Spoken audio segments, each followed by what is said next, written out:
orang ini sudah kembali ke rumah sakit kemarin. Tetapi informasi tentang dia bahwa dia pernah lari dari rumah sakit, itu akan terekam sepanjang sejarah dan sepanjang masa. Itu akan abadi karena itu ada di sosial media kita, ada di Facebook kita, ada di koran-koran online kita. Padahal orang yang sudah lari dari rumah sakit ini kemarin sudah ditemukan dan sekarang sudah ada di rumah sakit kembali.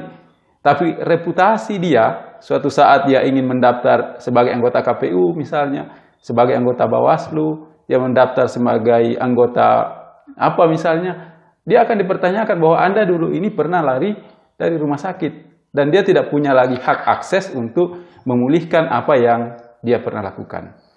Oleh karena itu saya ingin melihat KTP yang kita pegang itu yang kecil, itu di dalamnya ada data yang bersifat umum, ada data yang bersifat pribadi. Di KTP yang kecil yang kita pegang itu, ada namanya data statis, ada data yang dinamis. Yang data yang statis itu data yang tidak bisa berubah. Apa yang tidak bisa berubah di KTP? Tempat tanggal lahir. Tidak ada orang yang bisa merubah tempat dan tanggal lahirnya.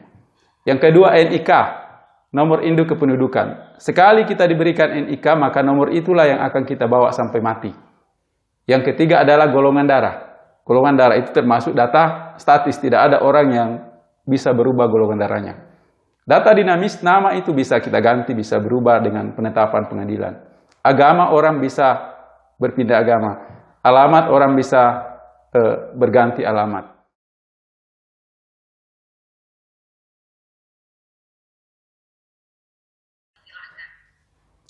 Terima kasih Ibu Hilda, Ibu Moderator. Bismillahirrahmanirrahim. Assalamualaikum warahmatullahi wabarakatuh. Yang saya hormati Bapak Dekan Fakultas Hukum Universitas Tadulako yang masih bergabung sampai saat ini. Yang terhormat Bapak Dr. Asril Sitompul, terima kasih Pak sudah bergabung di webinar Fakultas Hukum langsung dari New Zealand. Yang saya hormati Bapak Dr. Muhtadi dari Universitas Lampung dan Bapak Dr. Firdaus dari Universitas Sultan Ageng Tirtayasa yang menjadi narasumber pada pagi hari ini. Bapak Ibu sekalian, para peserta webinar, pada sesi ini saya akan mencoba mengulas dua rezim hukum yang kelihatannya saling bertentangan satu dengan yang lain, tapi pada prinsipnya kedua rezim hukum itu sebetulnya bisa didamaikan antara keduanya. Pertama adalah rezim hukum keterbukaan informasi publik, dan yang kedua adalah rezim hukum perlindungan terhadap privasi, termasuk di dalamnya juga perlindungan hukum terhadap data pribadi. Kedua rezim hukum ini menjadi makin kontekstual terkait dengan pandemi COVID-19 yang sedang kita hadapi saat ini. Berbicara tentang rezim privasi, kelihatannya kita berbicara sesuatu yang sangat abstrak sebetulnya. Tapi saya cukup terbantu dengan apa yang terjadi 3 atau 2 hari lalu di Kota Palu. Ada seorang pasien yang lari dari rumah sakit, di mana pasien tersebut dinyatakan positif mengidap atau terjangkit virus COVID-19, kemudian lari dan sedemikian rupa informasi tentang pasien yang lari ini itu diungkap ke publik. Nah, ini akan menjadi konteks untuk saya coba menjelaskan bagaimana mempertemukan antara rezim keterbukaan informasi publik dan rezim perlindungan terhadap privasi dan data pribadi. Keterbukaan informasi publik kita bisa temukan landasan konstitusionalnya di pasal 28F Undang-Undang Dasar 1945. Demikian juga perlindungan terhadap privasi sebetulnya juga diatur di dalam konstitusi. Kita bisa temukan di pasal 28G Undang-Undang Dasar 1945. Artinya kedua rezim hukum ini walaupun kelihatannya saling bertentangan, tapi dua-duanya dijamin secara konstitusional dan diatur langsung dalam forum Undang-Undang Dasar 1945. Pertama, kita ingin melihat ketika dikaitkan dengan pandemi COVID-19, tentu kita bersepakat bahwa pihak-pihak yang dinyatakan positif mengidap atau terjangkit virus COVID-19 ini itu harus diinformasikan sedemikian rupa identitas dan keberadaannya kepada publik. Karena ini menyangkut keselamatan dan kesehatan publik. Orang-orang yang terjangkit virus COVID-19 ini itu tidak boleh bergerak bebas di masyarakat. Karena kalau dia bergerak bebas di masyarakat dan masyarakat tidak tahu, dia bisa menjadi mengancam keselamatan publik dan keselamatan bersama. Tapi di satu sisi juga terhadap mereka tidak berarti bahwa pihak-pihak yang atau individu yang terjangkit atau mengidap virus ini tidak serta-merta juga dia kehilangan hak privasi secara keseluruhan. Tidak juga berarti bahwa hak atau data pribadi dia bisa diungkap secara utuh ke publik.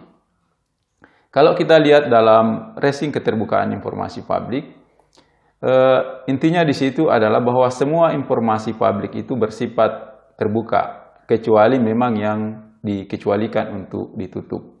Nah, kita melihat di dalam Undang-Undang Nomor 14 Tahun 2008, prinsipnya semua informasi itu sifatnya harus terbuka dan menjadi hak publik untuk mengetahuinya dengan 3 pengecualian. Pertama, rahasia negara, yang kedua, rahasia bisnis, dan yang ketiga terkait dengan rahasia pribadi atau kita kenal dengan privasi itu. Jadi, di Undang-Undang Keterbukaan Informasi Publik juga sebetulnya sudah diatur tentang privasi atau perlindungan terhadap data pribadi. Tetapi perlindungan terhadap privasi dan data pribadi ini kita belum memiliki satu undang-undang yang secara khusus mengatur tentang itu. Sekarang baru ada rancangan undang-undang tentang perlindungan data pribadi. Artinya perlindungan data pribadi dan privasi ini bisa kita temukan dalam sebarannya sebetulnya di banyak undang-undang, tetapi tidak menjadi undang-undang tersendiri. Nah, sebetulnya di Amerika ada hakim Mahkamah Agung di Amerika namanya Louis de Brandeis. Beliau mempromosikan tentang pentingnya keterbukaan informasi publik, sekaligus beliau juga mempromosikan tentang pentingnya perlindungan privasi terhadap setiap orang atau terhadap setiap warga negara. Nah, kalau dikaitkan dengan konteks COVID-19, tentu kita semua bersetuju bahwa informasi ini harus dibuka kepada publik. Walaupun sebetulnya rekam medis seseorang itu merupakan data spesifik yang tidak boleh dibuka oleh dokter, termasuk juga rumah sakit yang menangani orang itu. Tapi demi keselamatan publik, informasi tadi menjadi bisa dibuka, termasuk data-data pribadi yang bersangkutan. Nah, yang kita mau lihat adalah bagaimana kalau kebutuhan atas keterbukaan informasi publik itu bertemu dengan kebutuhan untuk melindungi privasi atau data pribadi seseorang.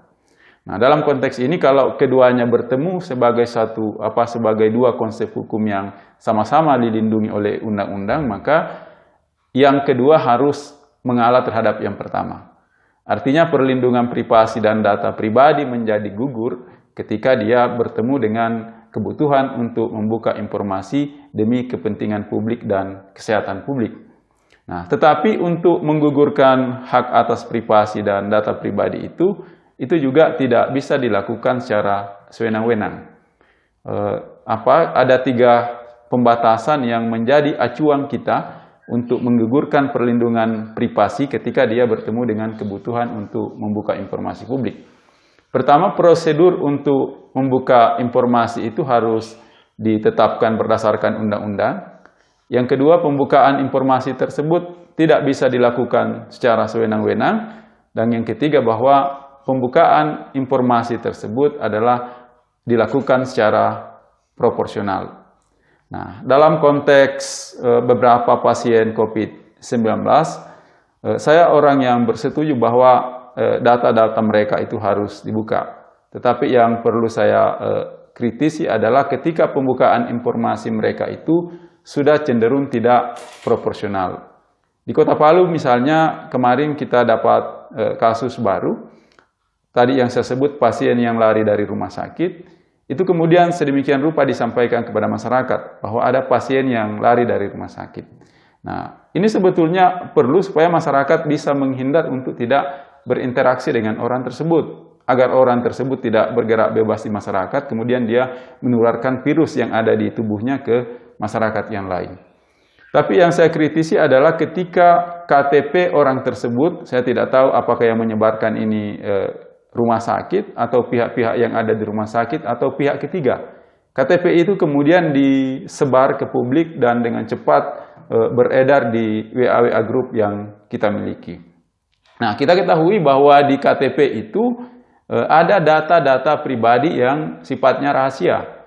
Misalnya kalau di Undang-Undang Administrasi Kependudukan, tanda tangan itu adalah data pribadi yang bersifat rahasia. Termasuk juga sidik jari juga ada di KTP dan itu termasuk data pribadi yang harus dilindungi kerahasiaannya oleh pihak-pihak yang menyimpang informasi tersebut. Tapi ini dengan cepat berkembang di masyarakat sehingga saya cukup prihatin bahwa kenapa ini bisa terjadi. Saya anggap tindakan ini sudah tidak proporsional karena tidak ada relevansi langsung antara KTP yang bersangkutan dengan usaha kita untuk memberikan informasi kepada masyarakat bahwa orang ini perlu diwaspadai.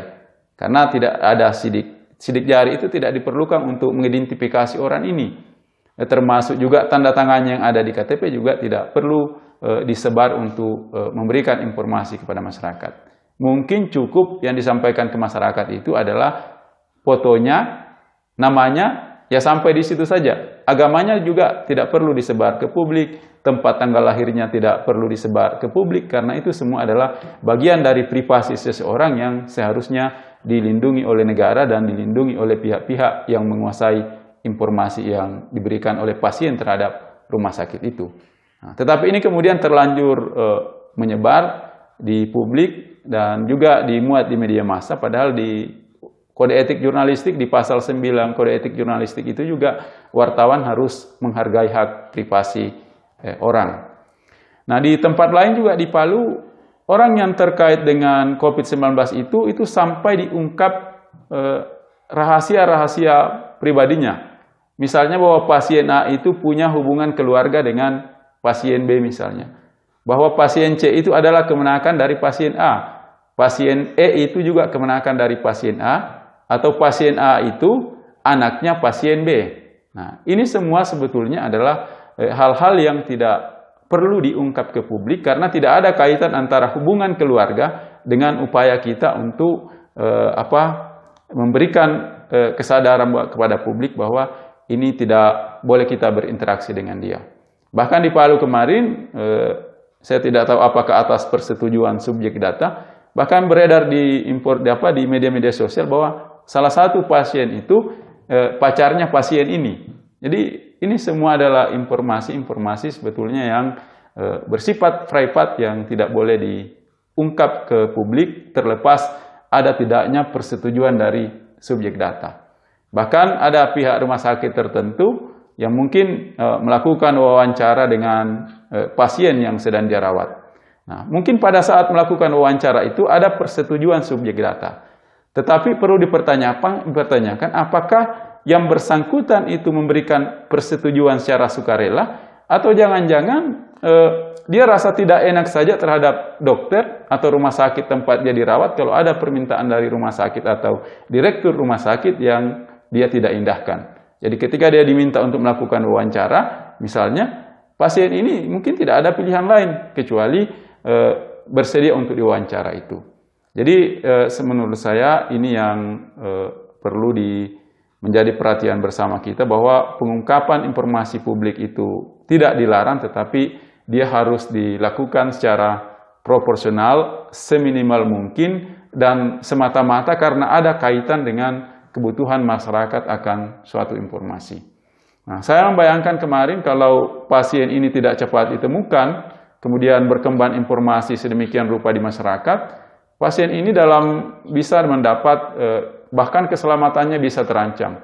Karena mungkin saja ada masyarakat yang tidak bisa menahan diri sehingga dia melakukan tindakan-tindakan berlebihan terhadap orang yang dianggap lari di rumah sakit dan seolah-olah diperlakukan seperti seorang teroris yang harus diburu sedemikian rupa. Nah, ini problem yang mungkin tidak terlalu dipikirkan oleh pihak-pihak yang menyebar informasi ini, tapi akibatnya bisa sangat fatal terhadap orang yang mengalami itu. Nah, tapi sebetulnya yang saya katakan tadi, saya orang yang bersetuju bahwa karena COVID-19 ini sebetulnya bukan sesuatu yang harus ditutupi. Kenapa ada kerahasiaan pasien? Karena mungkin alasan yang pertama bahwa orang yang menderita suatu penyakit itu dia bisa didiskriminasi. Misalnya orang yang menderita penyakit lepra, kalau dia diungkap ke publik, dia bisa mengalami diskriminasi. Atau juga penyakit itu menjadi aib seseorang. Misalnya kalau ada orang yang menderita HIV, itu tidak bisa diungkap ke publik karena itu berkait dengan aib seseorang. Nah, tetapi kalau kita bicara dalam konteks COVID-19 ini, aib dan diskriminasi itu menjadi saya kira tidak relevan lagi. Karena COVID-19 ini bisa menjangkit ke siapa saja. Nah, yang lain, kenapa juga rahasia pasien itu harus ada? Mungkin kalau orang-orang tertentu, misalnya pejabat-pejabat politik yang menderita suatu penyakit lalu diinformasikan, mungkin dia merasa kedudukan politiknya itu menjadi terancam. Misalnya di Korea Utara, kemarin kita diperhadapkan pada pemberitaan yang tidak terkonfirmasi, apakah Presiden korup itu sakit, meninggal, atau masih hidup.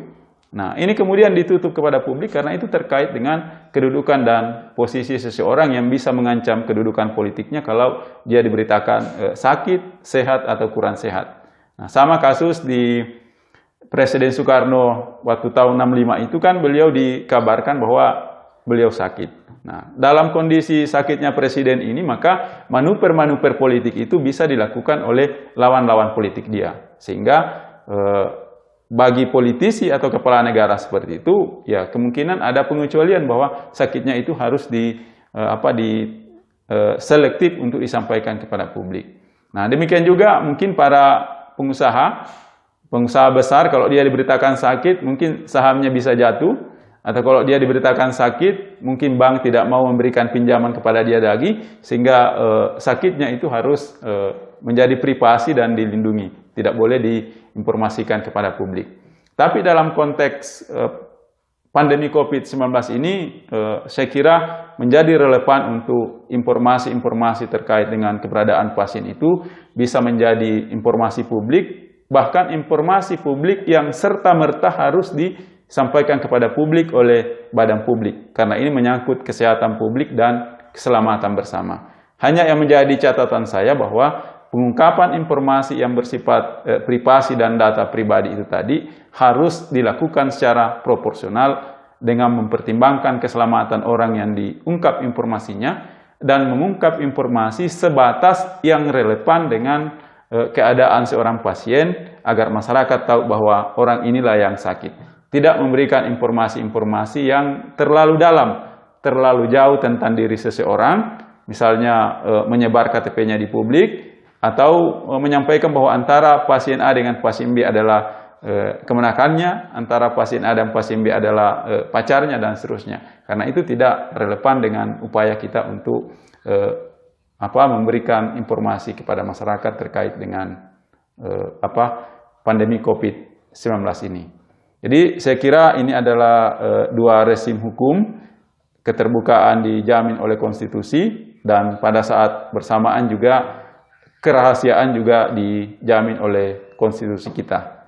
Nah, saya kira itu yang bisa saya sampaikan sebagai pengantar. Dan sebelum saya akhiri, kemarin ada informasi dari teman-teman di Makassar juga, bahwa ketika orang-orang yang di rapid test itu disampaikan informasinya di publik, itu kemudian beredar informasi di media sosial, bahwa si A ini sedang diisolasi karena rapid testnya reaktif, dan ternyata informasi yang beredar itu dimanfaatkan oleh orang yang tidak bertanggung jawab itu rumahnya dimasuki pencuri. Karena orang memantau di Facebook bahwa ketika dia diisolasi berarti rumahnya kosong, dan pencuri ini memanfaatkan informasi yang beredar di media sosial itu untuk memasuki rumah orang yang sedang diisolasi itu. Jadi saya kira pertimbangan-pertimbangan ini yang perlu diperhatikan oleh pemerintah dalam konteks untuk informasi apa saja yang bisa dibuka dan kapan itu bisa dibuka untuk semata-mata demi kepentingan publik dan kesehatan masyarakat kita. Saya kira itu yang bisa saya antar sebagai bahan diskusi awal. Lebih dan kurangnya mohon dimaafkan. Billahi taufik wal hidayah. Wassalamualaikum warahmatullahi wabarakatuh.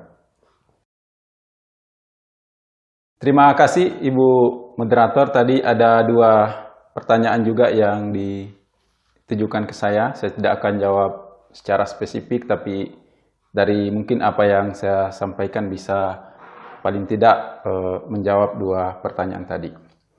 Pertama, seperti yang saya sampaikan di awal bahwa hak publik atas keterbukaan informasi dan hak individu atas privasi dan perlindungan data pribadi merupakan 2 hak yang sama-sama dilindungi oleh hukum positif kita dan juga dalam praktik-praktik hukum internasional.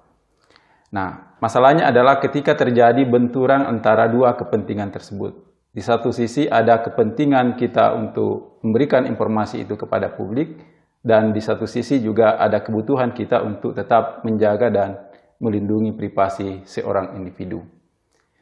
Kalau keduanya bertemu, maka yang kedua itu harus mengalah terhadap yang pertama. Ketika terjadi benturan antara keterbukaan informasi publik dan perlindungan terhadap privasi, maka perlindungan terhadap privasi dan perlindungan data pribadi itu harus mengalah. Tapi tetap dilakukan pembatasan terhadap hal itu. Nah, 3 pembatasan yang dimunculkan adalah bahwa penerobosan terhadap hak atas privasi tadi itu dilakukan berdasarkan prosedur yang ditetapkan dalam undang-undang. Misalnya kalau data medis tadi. Data medis itu merupakan data spesifik, data sensitif yang tidak boleh dibuka oleh dokter kepada orang lain. Tapi kalau atas persetujuan subjek data, pasien tadi, maka data medis tersebut bisa dibuka ke publik. Nah, yang lain adalah kepentingan publik. Ketika kepentingan publik menghendaki, maka privasi dan data pribadi itu menjadi gugur. Nah, tetapi harus dilihat bahwa pembukaan data pribadi tadi tetap tidak boleh dilakukan secara sewenang-wenang dan tetap harus dilakukan secara proporsional. Nah, kalau kita diletakkan dalam konteks apa yang terjadi di Kota Palu kemarin, maka kita melihat bahwa yang saya persoalkan itu adalah KTP pasien yang dinyatakan positif COVID-19 itu disampaikan ke publik sedemikian rupa. Nah, saya tertarik tadi dengan apa yang disampaikan oleh Pak Dr. Asril Sitompul mengenai hak untuk dilupakan.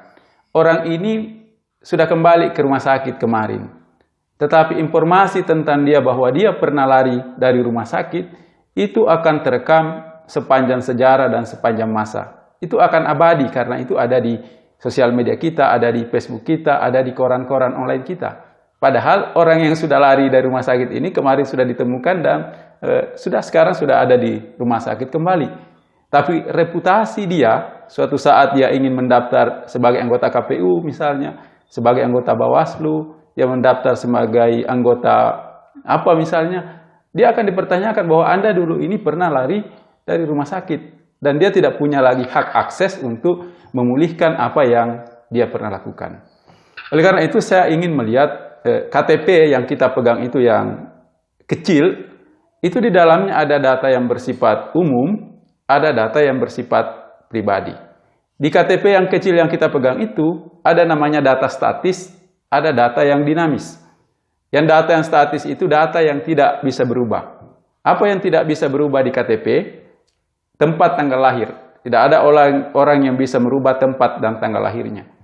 Yang kedua, NIK, nomor induk kependudukan. Sekali kita diberikan NIK, maka nomor itulah yang akan kita bawa sampai mati. Yang ketiga adalah golongan darah. Golongan darah itu termasuk data statis, tidak ada orang yang bisa berubah golongan darahnya. Data dinamis, nama itu bisa kita ganti, bisa berubah dengan penetapan pengadilan. Agama orang bisa berpindah agama. Alamat orang bisa berganti alamat. Nah, mana yang masuk kemudian data umum dan mana yang masuk data pribadi? Ya, data umum itu nama, itu masuk data umum. Tetapi oleh Undang-Undang Nomor 24 Tahun 2013 yang disebut data pribadi yang masih ada di KTP kita itu tanda tangan ada di KTP. Itu data pribadi. Sidik jari juga ada di KTP. Itu data pribadi yang harus dijaga dan dilindungi kerahasiaannya. Nah, ketika saya masuk ke rumah sakit, misalnya sebagai pasien, tentu saya memberikan data saya itu kepada pihak rumah sakit. Sebagai baik dalam konteks untuk keperluan administrasi, juga dalam konteks nanti dokter bisa mendiagnosa penyakit yang saya miliki. Karena orang perlu tahu tanggal lahir saya. Supaya dengan tahu tanggal lahir itu, dia tahu umur saya, dan dengan tahu umur saya, dia bisa meresepkan obat yang sesuai dengan kebutuhan saya. Tetapi ketika saya menyerahkan informasi atau data pribadi yang saya miliki kepada dokter dan rumah sakit, maka sebetulnya di situ terjadi perjanjian transaksi bahwa data yang saya berikan ini, yang saya punyai sebagai hak yang spesifik yang melekat kepada saya, itu hanya antara saya dengan dokter dan rumah sakit. Rumah sakit dan dokter tempat saya menyimpan data itu tidak boleh menginformasikan atau memberikan data-data yang saya berikan kepada pihak lain. Hanya diberikan untuk kepentingan pengobatan medis saya di rumah sakit itu. Nah, persoalan kemudian misalnya saya lari dari rumah sakit dan saya ini terindikasi atau positif menjadi penderita yang pasien COVID-19. Sebenarnya orang yang didiagnosa sebagai COVID-19 itu sudah masuk kategori data medis, rekam medis yang sensitif dan spesifik yang tidak boleh diungkap kepada siapapun. Tapi demi kepentingan publik, maka dokter atau rumah sakit bisa menginformasikan kepada masyarakat bahwa yang lari tadi ini adalah orang yang terinfeksi penyakit COVID-19. Sehingga masyarakat harus berhati-hati. Masyarakat tidak boleh berinteraksi dengan orang ini. Itu dimungkinkan karena itu berkaitan dengan kepentingan publik dan keselamatan publik. Tapi begitu KTP-nya diinformasikan, disampaikan kepada masyarakat, itu menjadi persoalan. Karena yang bisa dibuka itu ke masyarakat sepanjang itu relevan dengan kebutuhan informasi untuk mengetahui orang ini. Menurut saya kebutuhan yang relevan untuk mengetahui siapa ini cukup fotonya, cukup namanya, dan cukup alamatnya. Tetapi kalau KTP-nya langsung yang diedarkan ke masyarakat, di situ ada sidik jari yang masuk data pribadi, di situ juga ada tanda tangan juga yang masuk data pribadi. Bahkan di undang-undang yang lama 2006 itu, Undang-Undang Administrasi Kependudukan, sebelum direvisi, NIK itu termasuk juga data pribadi yang harus dijaga dan dilindungi kerahasiaannya. Maka dalam konteks ini, yang saya kritisi terhadap orang-orang yang melepas KTP pasien itu adalah bahwa mereka cenderung tidak sabar. Kalau harus diungkapkan ke publik, tidak semua harus diungkapkan. Data-data yang diungkapkan ke publik itu cukup data yang dibutuhkan dan relevan untuk menginformasikan kepada masyarakat bahwa orang ini harus dihindari. Tidak serta-merta karena malas, KTP-nya saja yang dipoto kemudian diedar ke masyarakat. Dan ini bisa berimplikasi pidana baik di Undang-Undang Keterbukaan Informasi Publik dan juga di Undang-Undang ET kalau orang ini suatu saat punya kesadaran untuk mempersoalkan pihak-pihak yang telah menginformasikan data-data yang seharusnya menjadi pribadi beliau. Nah, yang lain tadi soal agama. Saya tidak dalam konteks berpandangan bahwa agama itu tidak perlu masuk dalam KTP. Saya juga orang yang sependapat bahwa agama itu tetap harus ada di KTP karena itu menyangkut nanti kalau dia kawin atas dasar agama apa, kalau dia mewaris nanti agama apa, dan bahkan agama itu penting dalam konteks COVID-19. Karena kalau kita kasih KTP tidak ada agama ke rumah sakit dan kita meninggal karena COVID, nah, rumah sakit akan bingung. Kita akan dimakamkan dengan cara agama apa. Oleh karena itu agama tetap penting di KTP. Yang saya sebut tadi justru karena agama ada di KTP tadi, orang yang lari dari rumah sakit itu tidak perlu diumumkan agamanya apa. Karena tidak relevan dengan upaya untuk mencari dia dengan keyakinan agama yang dia yakini. Nah, yang poin saya di situ sebetulnya adalah kalau informasi terhadap orang ini harus diinformasikan dan disebar ke publik, poinnya adalah cukup dicari atau diteliti informasi-informasi yang relevan untuk memberitahukan kepada publik. Jangan semua. Karena kalau semua tadi sama yang disampaikan oleh Pak Dr. Asril, bahwa sekali informasi ini keluar, maka sulit bagi kita untuk menarik kembali informasi yang terlanjur keluar tadi. Nah, itu tadi terkait dengan hak untuk dilupakan. Kalau sudah dikeluarkan, maka kita sulit untuk memulihkan hak kita yang sudah keluar itu tadi. Nah, oleh karena itu, perlindungan privasi dan data pribadi ini dimungkinkan bisa dibatasi, bisa dibuka, tetapi orang yang membuka itu harus memperhitungkan bahwa data-data yang dikeluarkan itu jangan semuanya. Data-data yang dikeluarkan itu data yang dibutuhkan. Kalau tidak ada hubungan dan relevansinya jangan disampaikan. Misalnya penderita COVID, tidak perlu disebut bahwa pasien A ini adalah kemenakannya dari pasien B. Itu tidak relevan itu. Jadi, tapi itu justru terjadi di hari-hari ini di Provinsi Sulawesi Tengah, orang semua bisa mengakses bahwa pasien ini pacarnya pasien ini kemenakannya pasien ini. Itu informasi-informasi yang sifatnya tidak penting dan tidak perlu dalam konteks keterbukaan informasi publik dan perlindungan kita terhadap privasi seorang individu atau sebagai warga negara yang juga dilindungi oleh konstitusi. Saya kira itu, Bu Moderator. Terima kasih.